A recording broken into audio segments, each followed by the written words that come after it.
The hum of my old Ford's engine was a familiar comfort as I drove down the I-5 towards Seattle, the rain starting to patter against the windshield.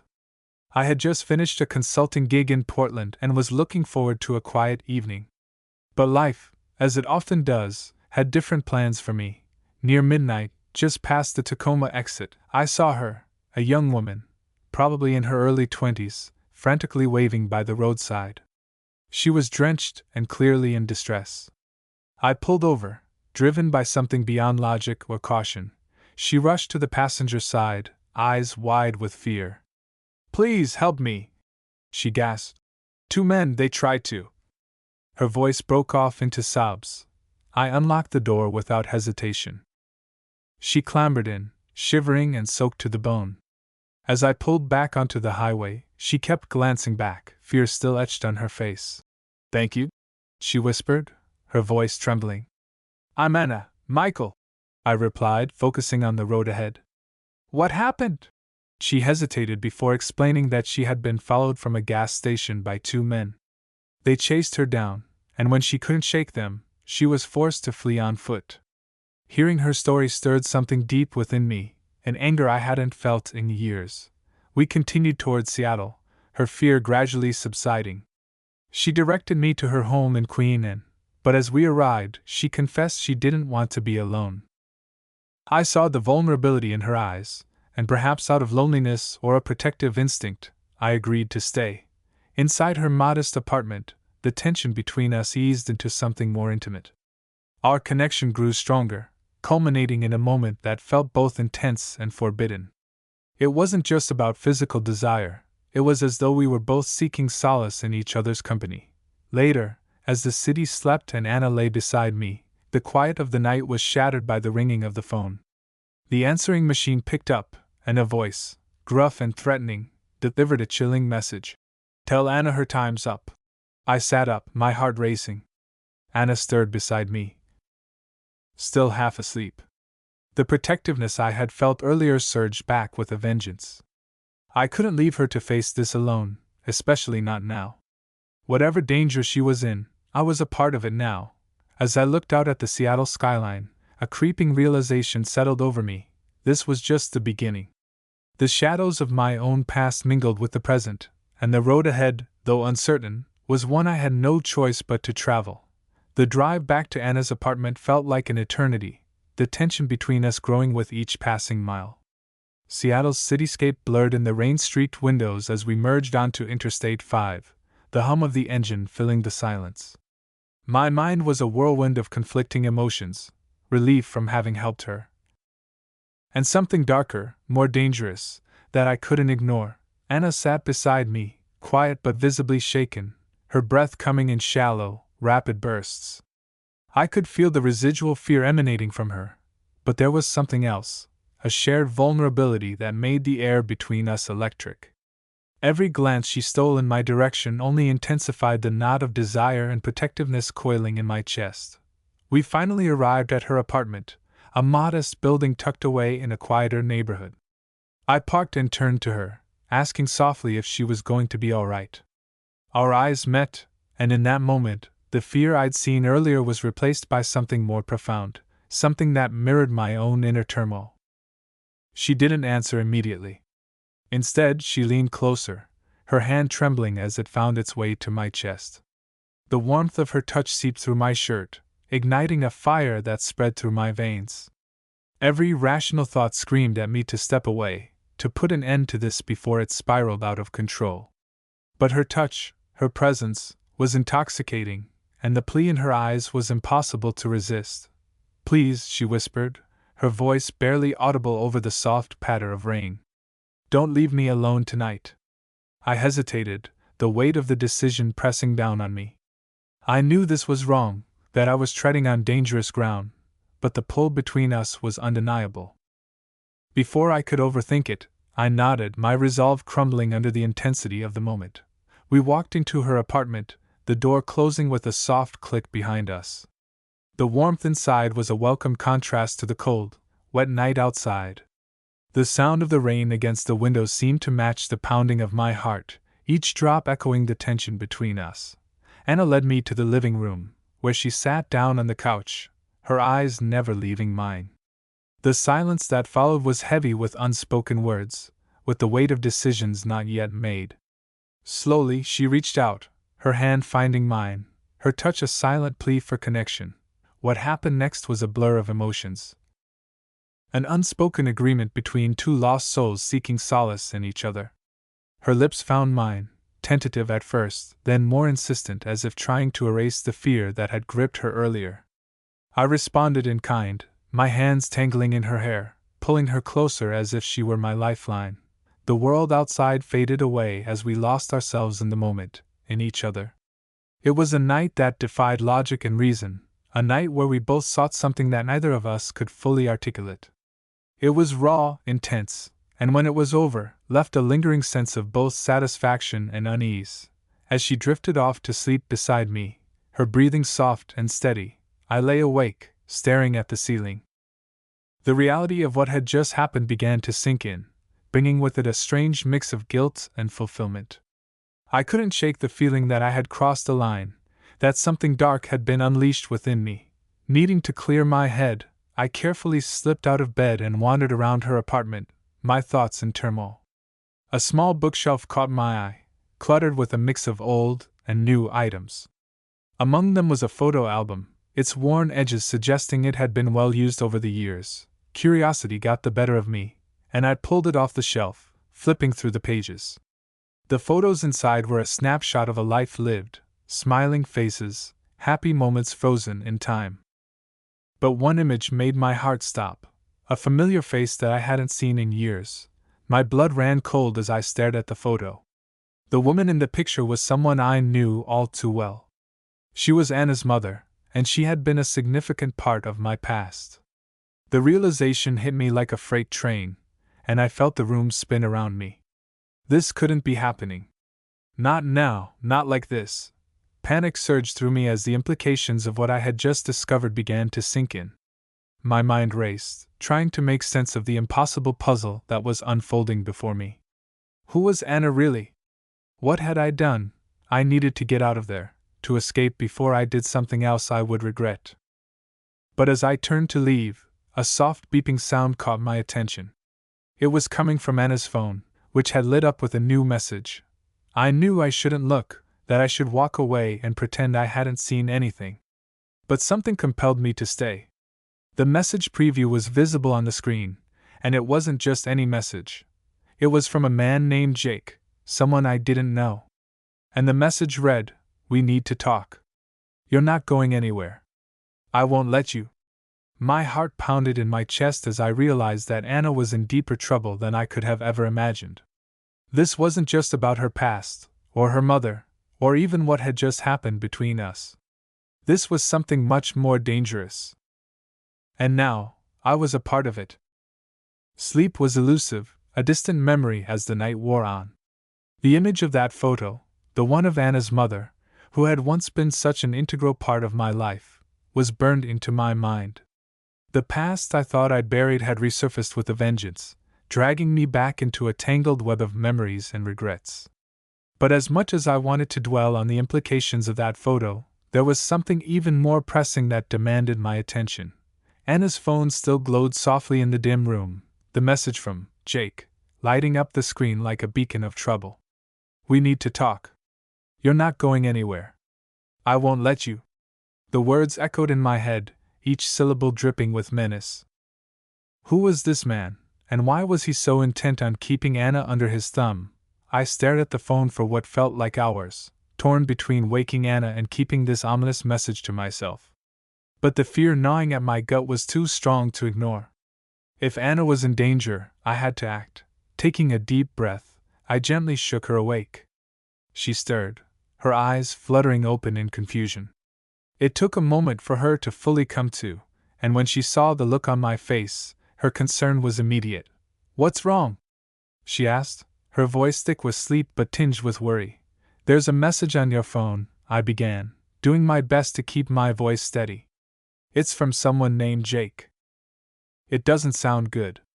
The change in her expression was instant. Her eyes widened in fear, and her hands shook as she reached for the phone. I watched as she read the message, the color draining from her face with each passing second. Whatever this was, it wasn't something trivial. Anna, who is this guy? What's going on? My patience was wearing thin, the need for answers pressing down on me like a weight. She hesitated, her gaze dropping to the floor as she took a shaky breath. Jake. He's my ex. We were together a long time ago, before things got bad. He's been in and out of trouble for years, drugs, fights, worse. I thought I was done with him, but he's not done with me. Her words hit me like a punch to the gut. This wasn't just some jealous ex-boyfriend. This was a man with a history of violence and a hold over Anna that ran deep. What does he want? I asked, trying to keep the edge of fear out of my voice. Anna shook her head, tears welling up in her eyes. He doesn't want me to leave. He thinks he owns me, that I owe him something. I tried to get away from him, Mike, but he always finds me. Her voice broke, and she buried her face in her hands, sobbing quietly. My heart clenched at the sight of her pain, the protective instincts that had been simmering beneath the surface now boiling over. But alongside the urge to protect her, a new fear took root. Jake was clearly dangerous. And now I was caught in the crossfire.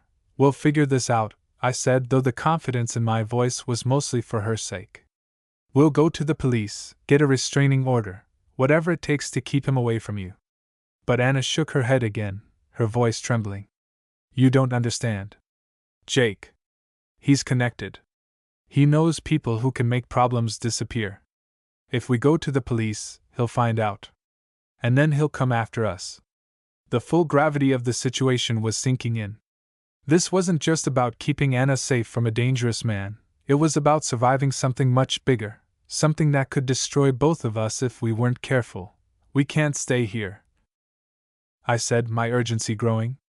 We need to get out of town, go somewhere he can't find us. Anna looked up at me, her eyes wide with fear and uncertainty. But where? How? He'll know if we try to run. We'll figure it out, I repeated, this time more for my own reassurance than hers. But we can't stay here. Pack a bag, grab what you need. We're leaving tonight. As Anna hurried to gather her belongings, I couldn't shake the feeling that this was only the beginning of something far more dangerous. Jake was a shadow looming over us, a threat that could unravel everything if we weren't careful. But I couldn't let that happen. Not after everything that had come to light, with the city of Seattle receding in the rearview mirror. I glanced over at Anna. She was staring out the window, lost in thought. Fear still clung to her, but there was a flicker of something else in her eyes, determination, perhaps, or maybe hope. It was fragile, but it was enough to keep us moving forward. We were heading into the unknown, with no plan and no idea of what awaited us. But for now, all that mattered was that we were together. And whatever came next, I knew I couldn't let her face it alone. The engine hummed steadily as we drove deeper into the night, leaving the lights of Seattle far behind. The farther we got from the city, the more the tension seemed to ease, but I knew it was only temporary. The real danger was still out there. Lurking in the shadows, waiting for the right moment to strike, Anna sat beside me, clutching her bag tightly, her face etched with anxiety. I wanted to reach out, to hold her hand and tell her everything would be okay, but I couldn't. The situation was spiraling out of control, and I was barely holding it together myself. Mike, where are we going? Anna's voice broke the silence, soft and trembling. I glanced at her, forcing a reassuring smile. Somewhere safe. We'll find a motel for the night, lay low, and figure out our next move in the morning. She nodded, though the uncertainty in her eyes was unmistakable. I couldn't blame her. I was just as scared. But I had to keep it together for her sake. She was depending on me, and I couldn't let her down. We drove for what felt like hours, the road stretching endlessly ahead. Finally, I spotted a small roadside motel, its neon sign flickering in the darkness. It wasn't much, but it would have to do. I pulled into the parking lot and cut the engine. Stay here, I told Anna, my voice firmer than I felt. I'll check us in. She nodded again, her fingers nervously twisting the hem of her shirt. I got out of the car and made my way to the motel office. The cold night air bit at my skin as I pushed open the door. Inside, the man behind the counter barely looked up, his attention glued to a small TV. "Need a room for the night," I said, trying to sound casual. "Cash or card?" he asked, his eyes never leaving the screen. "Cash," I replied, pulling out a few bills. I wasn't taking any chances with leaving a paper trail. The man handed me a key without another word, and I headed back to the car. Anna was staring out the window, lost in thought, when I returned. I opened the door, and she jumped slightly, her eyes wide with surprise. "Sorry," I said, handing her the key. "Room 7, over there." I pointed to a small, dimly lit room at the far end of the lot. She nodded and stepped out of the car, clutching her bag close as we walked to the room. The air was thick with tension, every shadow seeming to move with a life of its own. I unlocked the door and ushered her inside, closing it firmly behind us. The room was small and bare, just a bed, a dresser, and a tiny bathroom. It was hardly luxurious, but it would do for the night. Anna dropped her bag on the bed and sat down, her shoulders slumping with exhaustion. I sat beside her, the silence between us heavy with unspoken fears. "Anna, I need to know more about this guy," I said finally. "If we're going to stay ahead of him, I need to know what we're dealing with." She looked down at her hands, her fingers twisting together nervously. "Jake. He's bad news, Mike. I tried to get away from him, but he's relentless. He always finds me, no matter where I go." "Why didn't you tell me about him sooner?"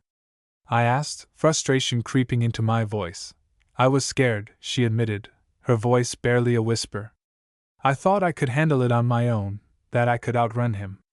But he's like a shadow, always there, always watching." Her words sent a chill down my spine. This wasn't just some jealous ex-boyfriend, this was a dangerous man with a vendetta, and we were right in his crosshairs. "What does he want?" I asked, dreading the answer. "He wants control," she said, her voice trembling. "He wants me to come back to him, to be his. He thinks he owns me, that I'm his property. And if I don't do what he says..." Her voice trailed off, and I could see the tears welling up in her eyes. I reached out and took her hand, squeezing it gently. "We'll get through this," I said, though I wasn't sure I believed it myself. "We'll figure something out." She nodded, but her grip on my hand tightened as if she were holding on for dear life. I wanted to comfort her, to make all her fears disappear, but I was as lost as she was. The reality of our situation was beginning to sink in, and it terrified me. We were up against a man who wouldn't stop until he got what he wanted. And if we weren't careful, he would destroy us both. I knew we couldn't stay here for long. The motel was a temporary refuge, but we needed a real plan, a way to escape Jake's grasp for good. But as the night wore on, the weight of our situation became increasingly unbearable. The walls of the tiny room seemed to close in on us, and I could feel the anxiety gnawing at my insides. Anna curled up beside me on the bed, her head resting on my shoulder. I could feel her trembling, even as she tried to hide it. I wrapped my arm around her, pulling her close. "Get some rest," I whispered, kissing the top of her head. "We'll figure things out in the morning." But as the hours ticked by, sleep never came. My mind raced with thoughts of Jake, the danger we were in, and the uncertainty of our future. Every noise outside made my heart skip a beat, and I couldn't shake the feeling that we were being watched. At some point during the night, I must have dozed off because the next thing I knew, I was jolted awake by the sound of Anna's phone ringing. She stirred beside me, reaching groggily for her phone, but I grabbed it before she could answer. "Who is it?" she asked, her voice thick with sleep. I glanced at the screen, my heart pounding in my chest. It was Jake. "Don't answer," I said, my voice barely more than a whisper. The phone rang again, then again, each time sending a wave of dread through me. Finally, it stopped, and a moment later, the voicemail notification chimed. Anna reached for the phone, but I held it out of her reach. "Mike, give it to me." "Not until we listen to it together," I said, my voice firm. She hesitated, then nodded. I pressed play and put the phone on speaker. Jake's voice filled the room, cold and menacing. "Anna, You can't hide from me. I know where you are, and I'm coming for you. You think you can just run away? You're mine, Anna. And if I can have you, no one will. The message ended, and the room fell into an oppressive silence. I could feel Anna trembling beside me, her breath coming in short, ragged gasps. We need to leave, I said, my voice trembling with fear and determination. Now. Anna didn't argue. She simply nodded, her face pale and drawn. We threw our things together and were out the door within minutes, the weight of Jake's threat hanging over us like a dark cloud. As we sped down the highway, I glanced at Anna. Her eyes were wide with fear, her hands clenched in her lap. I wanted to tell her everything would be okay, that we would make it through this. But the truth was, I didn't know if we would. We were running out of time, and I had no idea how to keep her safe. All I knew was that I couldn't let Jake win. I couldn't let him take her away from me. But as the night stretched on, I couldn't shake the feeling that no matter how far we ran, Jake would always be right behind us, closing in. And this time, I wasn't sure we'd make it out alive. The sun was just beginning to peek over the horizon as we sped down the highway, every mile putting more distance between us and Seattle. But the tension in the car was thick, a silent reminder that we were far from safe. Every moment felt like we were on the brink of disaster, and the fear gnawed at us both. Anna had been quiet for most of the drive, her hands gripping the edge of the seat so tightly that her knuckles turned white. I could see the exhaustion and fear in her eyes, and I wanted to comfort her, but I wasn't sure how. The events of the last few hours had left us both shaken, and the weight of what was ahead felt unbearable. As we passed a small gas station, I decided we needed a break. Not just for fuel, but to give ourselves a moment to breathe. I pulled off the highway and parked next to the pumps. The station was nearly deserted, a relic of a time long past, with faded signs and a cracked parking lot. I'll fill up the tank, I said, breaking the heavy silence. Why don't you grab us something to eat and drink? Anna nodded, her movements mechanical as she stepped out of the car and headed toward the small convenience store. I watched her go, feeling a surge of protectiveness mixed with the sinking realization that we were in way over our heads. As I pumped the gas, my mind kept circling back to Jake. His voice still echoed in my ears, cold and menacing, the kind of voice that could haunt you in your sleep. The thought of what he might do if he caught up with us made my stomach churn. I had to keep Anna safe, no matter what. But deep down, I knew this wasn't just about outrunning him. Jake was more than just a man from Anna's past, he was a storm that wouldn't rest until he had what he wanted. And right now, that was Anna. I could feel it in my bones. This wasn't going to end well. The gas pump clicked, signaling that the tank was full. I replaced the nozzle and walked into the store to find Anna. She was standing by the counter, staring blankly at a display of snacks, lost in thought. Anna? I said gently, snapping her out of her trance. She turned to me, her eyes wide and fearful. Mike. What if we can't get away from him? What if he finds us? I took a deep breath, trying to project a calmness I didn't feel.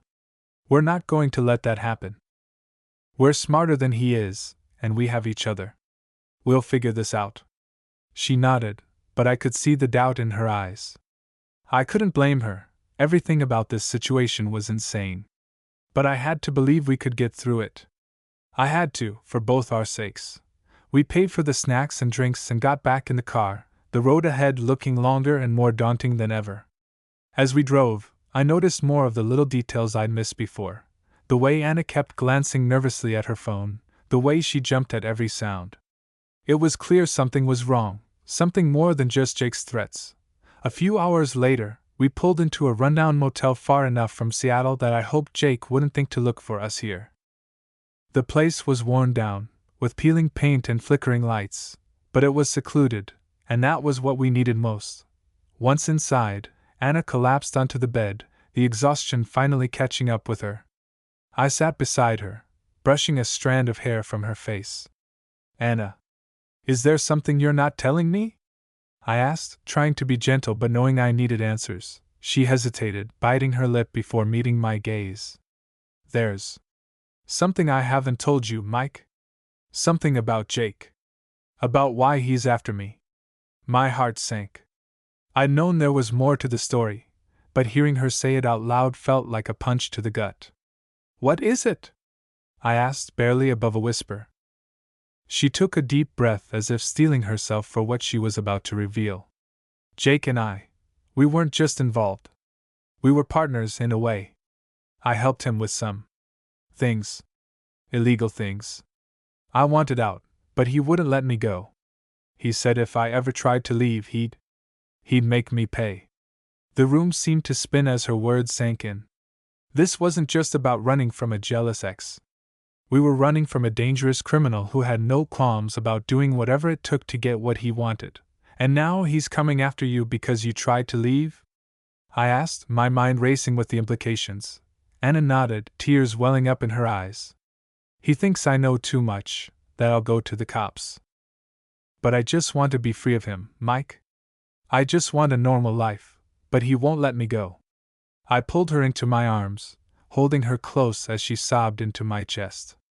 Anger surged through me, not just at Jake, but at the situation, at how helpless we both felt. But one thing was certain, I wasn't going to let Anna face this alone.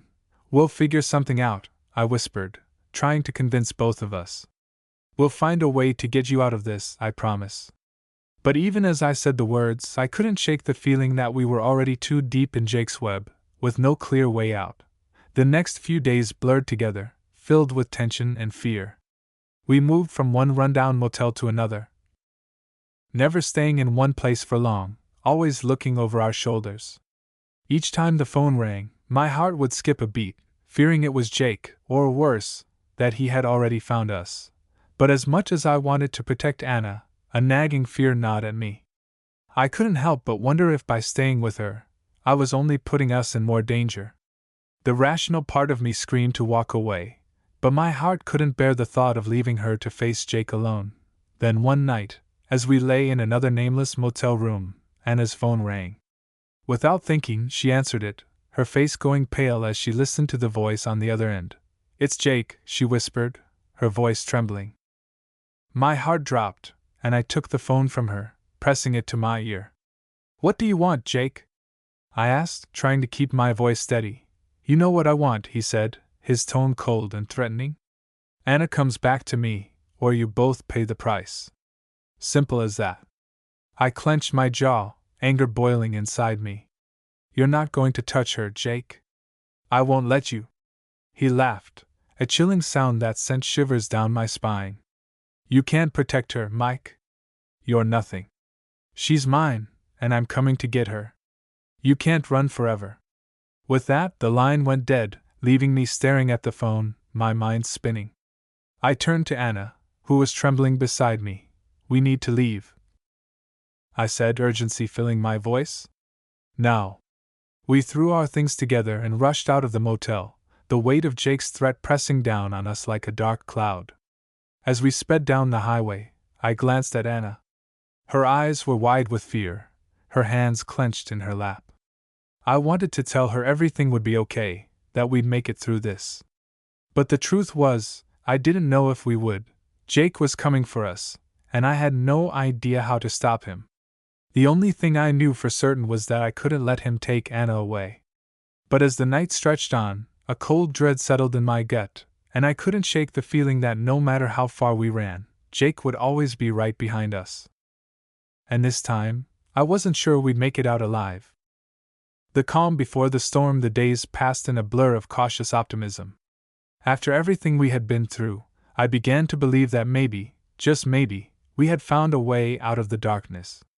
Anna's pregnancy brought a new light into our lives, and for the first time in a long while, I allowed myself to dream of a future that wasn't tainted by fear and uncertainty. We decided to plan our escape, a fresh start far away from the shadows of Seattle. The idea of moving to an island, perhaps in the Caribbean or somewhere in Southeast Asia, became our shared fantasy. A place where no one knew us, where the past couldn't reach us, and where we could begin anew as a family. Each evening, we'd sit together, browsing through travel brochures and looking at photos of white sandy beaches and crystal-clear waters. Anna's excitement was contagious, and I found myself smiling more often, imagining a life that was so different from the one I had lived for the past 50 years. Despite my age, the thought of being a father again filled me with a strange mix of terror and joy. I hadn't even considered the possibility of having another child, yet here I was, waiting with bated breath for the day when I could hold my son or daughter in my arms. Anna would often place my hand on her growing belly, and I'd feel the faintest of movements, a reminder that life was taking shape, that we had a reason to fight for our future. But with each passing day, the weight of my secrets pressed harder on my chest. The fear that Anna might be my daughter gnawed at me, a silent dread that I couldn't shake. I tried to push the thoughts away, to focus on the good things, but the darkness always crept back in. On the surface, everything seemed perfect. We were closer than ever, making plans, dreaming together, but underneath it all, I was unraveling. I couldn't tell Anna the truth, not until I was certain. So I played my part, pretending that all was well, while secretly taking steps to confirm or deny my worst fears. One night, as we lay in bed, Anna turned to me with a smile that could have melted the coldest of hearts.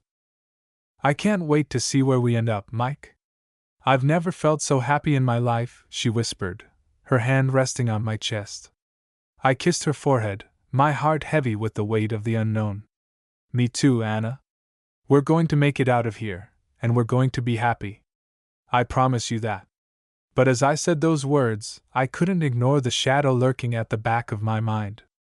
I had sent off for the DNA test a few days earlier, and I knew that the results would arrive soon. It was only a matter of time before everything came crashing down, one way or another.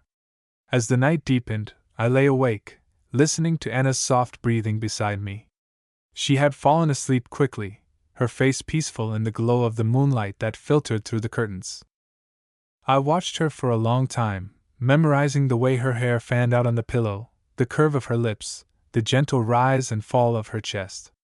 This was the calm before the storm, and deep down, I knew that our dreams of escape were fragile at best. We were on borrowed time, and sooner or later the truth would catch up to us. As I drifted into a restless sleep, the only thing I could do was hope that whatever happened next, I'd find the strength to face it. Because I wasn't just fighting for myself anymore, I was fighting for Anna, for the child growing inside her, and for the slim chance that we could find happiness in the wreckage of our lives. The night of revelations, the night before our planned escape, was filled with an eerie calm. The kind of quiet that precedes a storm, the silence that hints at the chaos lurking just beneath the surface. Anna had gone to bed early, exhausted from the day's excitement, her mind filled with dreams of our future far away from Seattle. I, however, was far from sleep. I wandered through the house, my thoughts swirling like a tempest. Everything was in place, the plane tickets were booked, our bags were packed, and by this time tomorrow, we'd be on our way to a new life. But the gnawing doubt that had taken root in my mind wouldn't let me rest. The results of the DNA test hadn't arrived yet, and it felt like a ticking time bomb that could explode at any moment. As I walked past the study, I noticed the door slightly ajar. The dim light from the hallway cast long shadows into the room, revealing the edge of a dusty old photo album that had been tucked away in the back of a shelf. Something drew me to it, a sense of foreboding that I couldn't shake.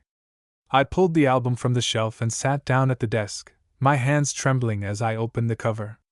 The first few pages were filled with the usual pictures, family gatherings, childhood memories, old friends, but as I turned the pages, I came across a photo that made my heart skip a beat. It was a picture of me, taken nearly 3 decades ago, standing beside a woman with strikingly familiar features.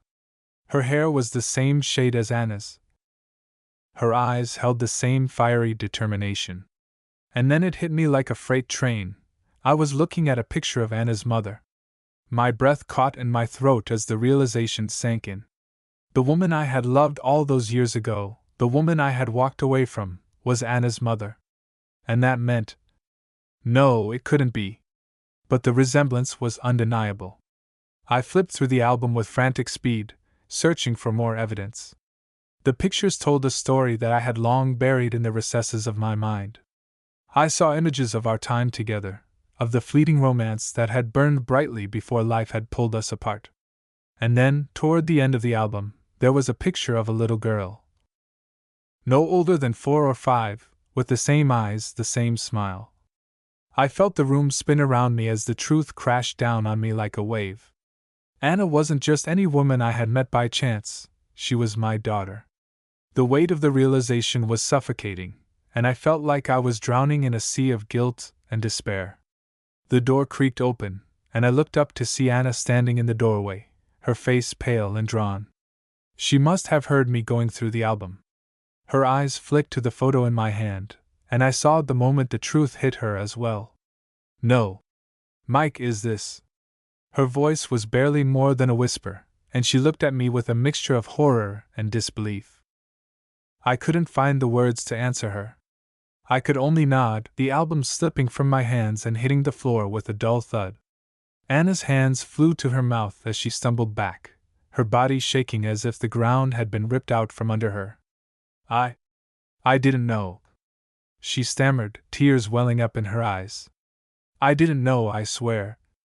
Neither did I managed to choke out, though my voice was thick with emotion. I never imagined. The room was spinning, and the walls seemed to be closing in on us. The joy, the plans, the dreams of a new life, all of it was shattered in an instant. We had been living a lie, an unthinkable lie, and now the consequences were more than either of us could bear. Anna crumpled to the floor, sobbing uncontrollably, and I sank down beside her, feeling the full weight of what had happened. The love that had blossomed between us was now tainted, poisoned by the cruel twist of fate that had brought us together in such a way. We have to leave, I said finally, my voice hollow. We can't stay here, Anna. We have to get away, figure out what to do. But even as I said the words, I knew that our escape was no longer the same. The dream had turned into a nightmare, and there was no going back to the life we had planned. The night stretched on, and as the first light of dawn began to creep through the windows, I knew that we were standing on the edge of a precipice. The future we had envisioned was gone, replaced by a dark and uncertain path. All that was left was to figure out how to navigate it, to find some way to survive the storm that had been unleashed upon us. As I helped Anna to her feet, I knew that whatever happened next, our lives would never be the same. We were no longer just lovers planning a future together. We were something much more complicated, something much darker. And as we stood there in the wreckage of our dreams, I could only wonder what the future held for us now. The unraveling truth, the days following our decision to start fresh were filled with an odd mixture of hope and dread. On one hand, I felt an unusual sense of optimism. Anna was pregnant. And for the first time in years, I found myself looking forward to the future. On the other hand, a shadow loomed over every moment of joy, a gnawing doubt that I couldn't shake. It wasn't just the constant stress of Anna's past catching up with us, it was something deeper, something that had burrowed into my mind and refused to let go. The photograph of Anna's mother, my former lover, haunted my thoughts. The more I tried to dismiss it as a coincidence, the more it seemed impossible to ignore. I couldn't just leave it alone. I needed to know the truth, no matter how much it might hurt. I couldn't live with myself if I didn't. And so, I hired a private investigator, a discreet professional who could dig into Anna's past without raising too many red flags. The wait for his findings was excruciating. Every day, I went about our routine as if everything was normal. I smiled when Anna talked about baby names, held her hand during our quiet moments, and tried to convince myself that it was all in my head. But the truth was, I was lying to her and to myself. I was on edge, constantly fearing what the investigator might uncover. When the call finally came, I felt my stomach drop. The investigator's voice was calm, too calm, as he relayed the information he had found. Mike, it's as we suspected, he began.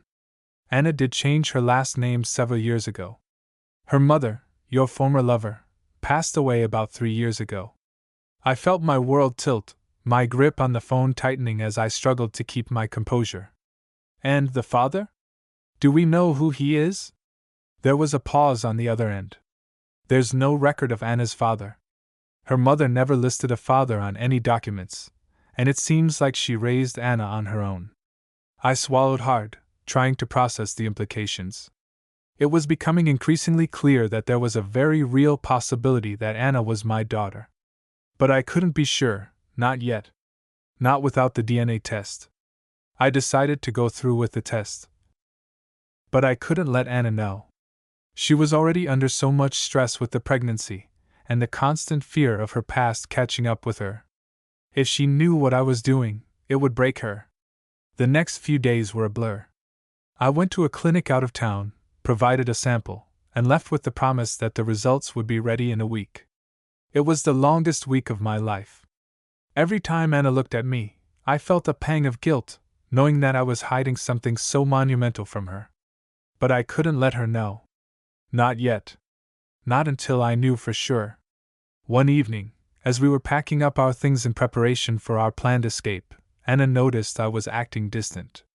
She pressed me for answers. But I brushed her off, claiming that I was just tired. She seemed to accept it, but I could tell she wasn't convinced. It was only later that night, after she had fallen asleep, that I realized my mistake. I had left the DNA test paperwork in my jacket pocket, which was hanging on the back of a chair in the living room. I cursed under my breath, slipping out of bed and quietly making my way to the living room to retrieve it. But it was too late. As I reached the doorway, I saw Anna standing by the chair, holding the paperwork in her hands. Her face was pale, her eyes wide with shock as she looked up at me. "Mike, what is this?" she whispered, her voice trembling. I opened my mouth to respond, but no words came out. I felt like the ground had been ripped out from under me, and I was free falling into an abyss. Anna's hands shook as she held up the photograph of her mother, the one that had been tucked inside the paperwork. This is my mother. Why do you have a picture of her with you? Who are you, really?" I felt my heart shatter as I saw the realization dawn on her face. She didn't need the DNA test results to understand what was going on. She knew. And I knew that there was no turning back. Tears welled up in her eyes as she stared at me, waiting for an explanation that I couldn't give. All I could do was stand there, helpless and broken, as the woman I loved, and possibly my daughter, saw her world come crashing down around her. The unraveling the silence that followed Anna's discovery was unbearable.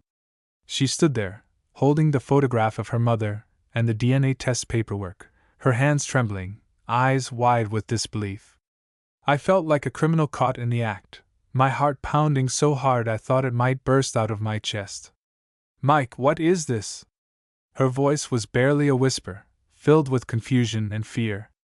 I wanted to say something, anything, to make this moment less devastating, but no words came. The truth was out, and there was no way to take it back. She knew. She had to know. I started, but my voice cracked, betraying the fear and guilt I felt deep inside. "I didn't mean for this to happen. I swear I didn't know." Tears welled up in her eyes as she stared at me, her grip tightening on the papers. "Didn't know what? What are you trying to say?" I took a deep breath, feeling like the weight of the world was crushing me from all sides. There was no way to sugarcoat this, no way to make it less painful for her. "Anna, I think you might be my daughter." The words hung in the air, heavy and suffocating.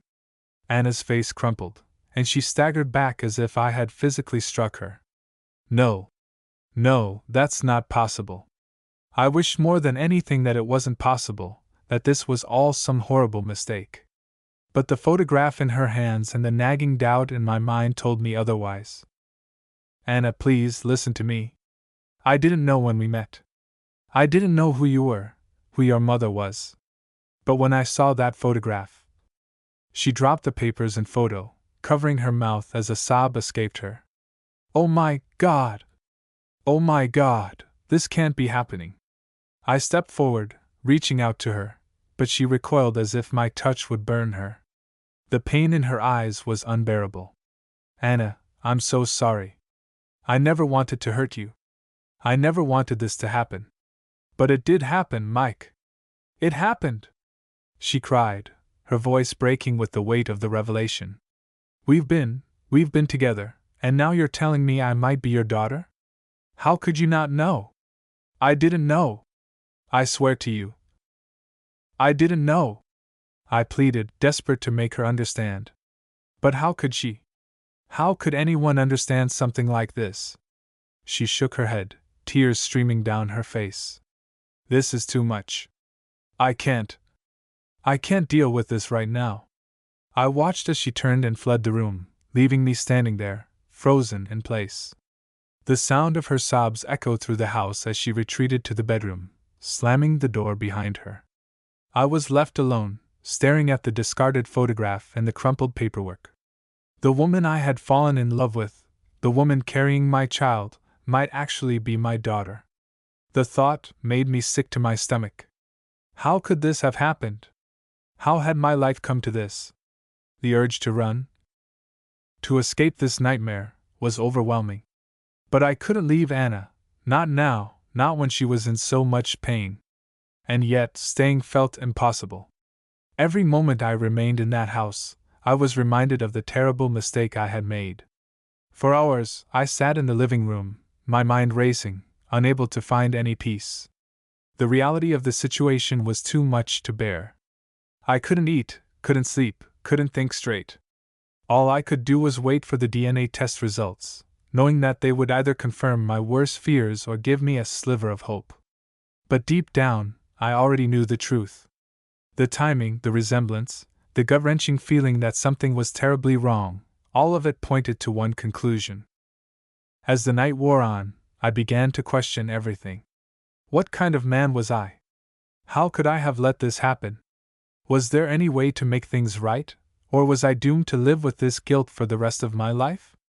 Anna stayed locked in the bedroom, refusing to speak to me, refusing to even look at me. I didn't blame her. I was disgusted with myself. I had ruined everything: her life, my life, the life of the child she was carrying. How could we ever recover from this? By the time dawn broke, I had reached a decision. I couldn't stay. I couldn't keep living this lie, this twisted nightmare. Anna deserved better than that. She deserved a chance to heal, to move on from this horror. And maybe, just maybe, I could find some way to atone for the sins I had committed. The only question left was how. How could I ever make this right? The final decision: the morning light filtered through the windows, casting long shadows across the living room. I hadn't moved from the couch all night, too consumed by my thoughts to find any rest. The weight of the last few days pressed down on me, suffocating in its intensity. Anna had remained locked in the bedroom, and I hadn't dared to approach her. What could I say that wouldn't make things worse? The DNA results were still days away, but I knew that they would only confirm what we both already feared. I was living in a nightmare of my own making, one that I had walked into blindly. And now, standing on the precipice, I saw no way forward that didn't lead to ruin. I couldn't stay. That much was clear. But where could I go? And what would become of Anna if I left? The thought of abandoning her, especially now that she was pregnant, tore me apart.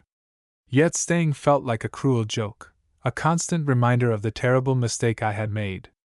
I thought back to our time together, to the night we met on that lonely stretch of highway, to the passion we shared in the weeks that followed. It all seemed so distant now, like a story I had once read but barely remembered. The reality of what we had done, of what I had done, was too overwhelming to bear.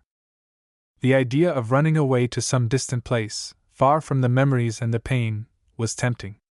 I could vanish, start over somewhere new, maybe even find a way to atone for my sins. Asia? A monastery? The possibilities seemed endless, yet none of them offered the peace I so desperately sought. But even as I considered my options, I knew that running wouldn't solve anything.